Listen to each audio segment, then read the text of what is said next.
Sappho was a Greek poet in the 17th century. She was born around 630 BCE on the island of Lesbos to an aristocratic family and died around 570 BCE. Causes of death are not known. We know that she had 3 brothers, Larcharos, Icarus, and Charaxus, and she may have had a daughter, Chileus, who she mentions in one of her poems. There are no reliable sources, but there is a myth proposed by Ovid that says she threw herself off a cliff when her love for a sailor named Phaon was not recuperated. Others say she died of old age. She was also part of the cult of Aphrodite, who she mentions in a lot of her poems, the most famous one being Ode to Aphrodite. Sappho invented a whole new style of poetry. She is famous for her lyrical style of poetry. Sappho also was one of the first poets to use first-person point of view instead of third. She also explores individual identity and emotions such as lust, desire, heartbreak, and love. For example, in Fragment 96, she thought you were like a goddess revealed in splendor and found in your singing her deepest delight. Now she's conspicuous among the Lydian women. As when the sun set, the rose-fingered moon subsides all the stars. She throws her light across the salty sea and overflowing fields. A beautiful dew is poured down and the roses flourish, delicate shrill and the flowering clover. And often as she wanders, remembering gentle Atheus, desire gnaws in her slender breast and pain eats at her heart. Her poems also evoke a sense of urgency. For example, in my eyes he matches the god, that man who sits there facing you. Any man, whatever, listening from close by to the sweetness of your voice as you talk, sweetness of your laughter. Yes, that, I swear it, says the heart to shake inside my breast, since once I look at you for a moment, I can't speak any longer, for my tongue breaks down, and then all at once a subtle fire races inside my skin. My eyes can't see a thing, and a whirling whistle thrones at my hearing.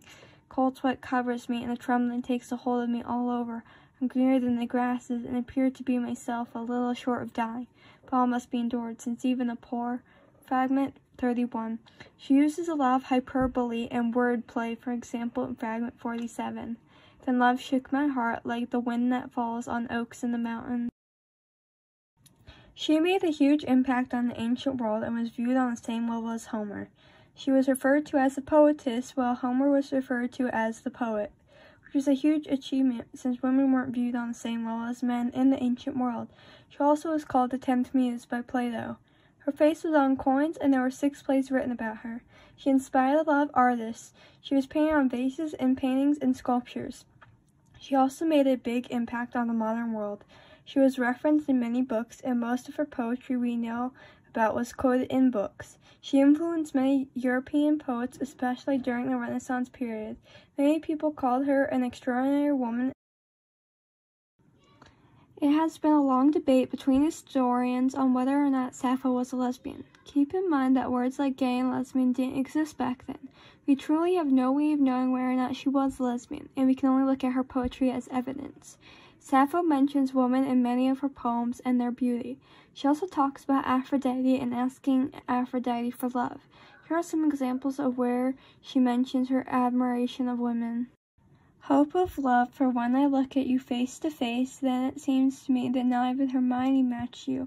Comparing you with blonde Helen's nothing unseemly. That is permitted to mortal women.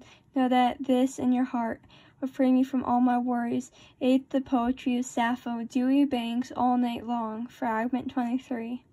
Towards you, beautiful girls, my thoughts never alter. Fragment 41. I was in love with you, Attis, once long ago. To me you seemed like a little girl, and not too graceful. Fragment 49. Not one girl, I think, will ever look on the sunlight of another time who has such talent as this one does. Fragment 56. May you sleep upon your gentle companion's breast. Fragment 126. Though we will never know if she was a lesbian, she is a big figure that many lesbians, bisexuals, and women who love women look up to. The term lesbian comes from the island where she lived on, Lesbos, and the term sapphic means lesbian, which comes directly from her name. In conclusion, Sappho was an extremely talented poet who invented a new genre of poetry and influenced many artists and writers throughout the ages.